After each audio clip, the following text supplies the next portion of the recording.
Hello, everyone. This is Andreas Pop Culture Guy. Today is the latest Andreas Pop Culture Retrospective slash view, and is on the 30th anniversary on Batman Forever. Of course, this is the third installment on the Tim Burton and Joel Schumacher Batman series that ran from 1989 to 1997. And so this third one is the first of the Joel Schumacher series. Obviously, his next one will be Batman Robin, the film that literally destroyed the Batman franchise, live action cinema until, recently the Batman Begins 20th anniversary helped revitalize the character. But we're not there yet. We're discussing Batman Forever, and this is a special one, folks. Batman Forever was the first main podcast. It got me into podcasting, so it's great to review it for a review. And if you want to see my kind of like short review, I did a short review on Batman Forever. If you want a more shorter version of it, if you don't like this film, so obviously this is the 1995 film Happy 30th Anniversary, directed by Joel Schumacher, produced by Tim Burton, Pierre McGregor Scott. It stars Val Kilmer as Bruce Wayne slash Batman, pretty much replacing Michael Keaton from the role after he stepped down, after Tim Burton also stepped down as well. And he's joined by a very eclectic cast. I mean, Tommy Lee Jones as Two-Face, Jim Carrey as the Riddler, Nicole Kidman as Dr. Chase Maria, and then, of course, Chris O'Donnell as Robin. Now, just give you guys some of the synopsis quickly before I do my overall thoughts on Batman Forever. The film follows Batman as he's trying to attempt to prevent Two-Face and Riddler, played by Tommy Lee Jones and Jim Carrey, from uncovering his secret identity and extracting information from the minds of Gotham City's residents. And at the same time, he's having some romantic feelings for the psychologist, Dr. Trace Maria, and then at the same time adopting a orphan Aberback, Dick Grayson, of course, played by Chris O'Donnell, who becomes his partner and best friend. Of course, famously, Robin, the Boy Wonder. Okay, this is a very interesting review. I I think this is my first time. Oh, no. This is my second review on Batman in terms of retrospective slash review, because I did do Dark Knight Rises. Never mind about that. I did do a live stream review of Batman 89. I just recently did Batman Forever for a live stream review for his 30th anniversary. What I gotta say about this movie? I like the film. I think it's a better focused Batman film. I mean, this is the first time we actually delve into Bruce Wayne and Batman's psyche as dual identities, and plus his origin story. This is like we really trying to deep in his origin story as a character, why, what makes him become Batman. Before we really went into detail, as I say, for in Batman Begins, right? Because Batman Begins did the origin story, and then we get here his first time getting Robin. That did pretty well, I gotta say. By this film, which I'll get into. I think this is a good start to terms of positives. I think the film has looks gorgeous. I think Joe Schumacher, his production designer Barbara Ling, did a really good job of reimagining the Gotham City from the Tim Burton world and make it into somewhat like the Dick Sprang era of Batman comic books and a little bit of the 60s show combined. And I think it comes out really, really good. I mean, the neon lights, how you cannot get involved with that? Um, Plus, I thought that the action is better. I mean, Tim Burton is not really good at action with the first two. I mean, the first one has decent action, it's really good, but then Returns kind of, step down. But I think Forever really steps up in terms of the action. I like the action. I got to say, I really like the opening. I do dug the finale. I think the explosion and Batman saving Chase and Robin is really spectacular. The score from Elliot Garfunkel is really spectacular. It's not my Batman thing, but it's a really good competition for this version of Batman in the Joel Schumacher universe. It's really, I think it's really iconic and very underrated, I gotta say, in terms of superhero scores. But as always, there's a lot of bad in the film. I have to acknowledge.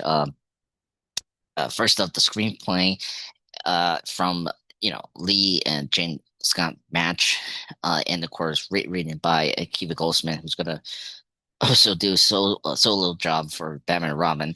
I think they have really great ideas, but I don't think it comes together in terms of the film because of the so many like like I totally forgot. There's a lot of things going on here. I mean, you're dealing with two villains.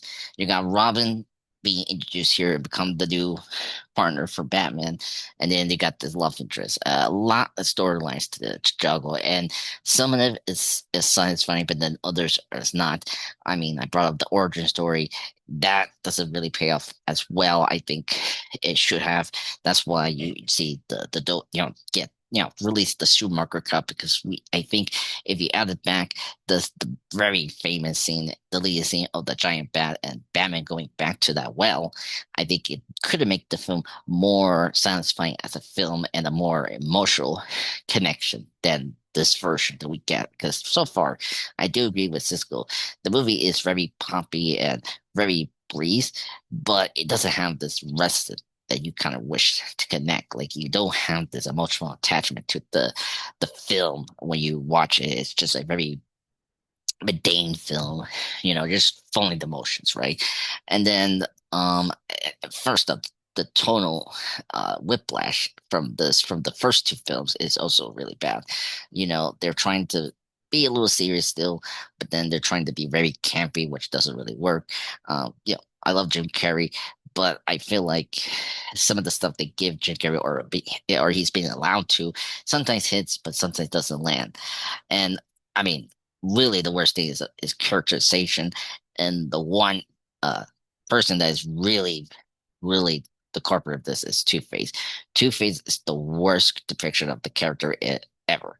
I mean, I love Tommy Lee Jones, great actor. I mean, The Fugitive, my family loves him. I mean, he's great in No Country Old Man. He's great in the Men in Black series, but man, worst performance ever I see from him. Really bad, contradicts the things that make Two-Face great. And I think this is the really the bad reputation this movie has is just the way Two-Face is handled, especially because when the Riddler comes in, that's when he becomes less interesting. And I just don't think Tommy Lee Jones is also having this like pissy contest against Jim Carrey because he was getting so big at that time. Um, I feel like he just is just doing Jack Nicholson 2.0 Joker and not doing right the character of Two-Face. So that's a big negative. And Nicole Kidman, great actress. I think there was really an interesting character for Dr. Chase Maria as a love interest, but it's completely like executed badly. It's just this really awful, like it's really bad, like imitation of a noir female Mattel kind of role, and it's really bad because she's not even doing her job right. She just wants Batman's baby right away. Like she's very like pardon my French, horny towards Batman, and when she made the decision, she like apparently loves Bruce Wayne. It comes out of nowhere. That was something I noticed from my recent viewing of this. So that was weird. So, great actress Nicole Kidman, but that detracts me. The role was completely executed really badly. And then, Robin, I like Robin. I think he's the best thing for this film. I think that's the one part I do enjoy. Chris O'Donnell is great. This version is a bit mix of Jason Todd and Dick. They I think the writers did a really good job of adapting his origin story. I like that Two-Face killed the parents. That's a really good, nod to the comic books because Two-Face doesn't like Robin, and I think Chris O'Donnell has good chemistry with Val. Just wish we had them both again in the sequel, but doesn't make sense. But he does have good chemistry with George Clooney, I have to say. Um, yeah, yeah, very frustrating film. And Jim Carrey, I love him. I mean, I think he's a good Riddler. Gets overshadowed by the really bad, campy tone of the film, but I think his character is interesting.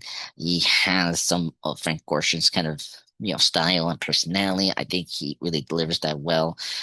He's more developed villain than say Two-Face, and I mean, he was very big at the time. I think he really brings the energy to the film when it gets kind of not industry. I think when he comes up again, it's really good. I mean, the film did very well. I mean, for June 16th of 1995, he made box office success over 336 million worldwide, becoming the sixth highest grossing film in 1995. So it was a success. I think people forget that, because the Joel Schumacher films came, like they produced it back to back.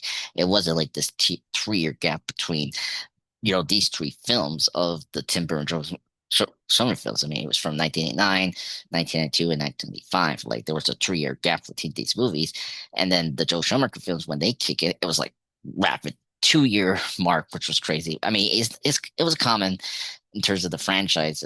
You're trying to milk the money, but it's still common today. But like, I don't know. I don't think it really works for Batman as a franchise. So yeah, very tough movie to decide. I did place it as my number 10 favorite in terms of the Batman ranking.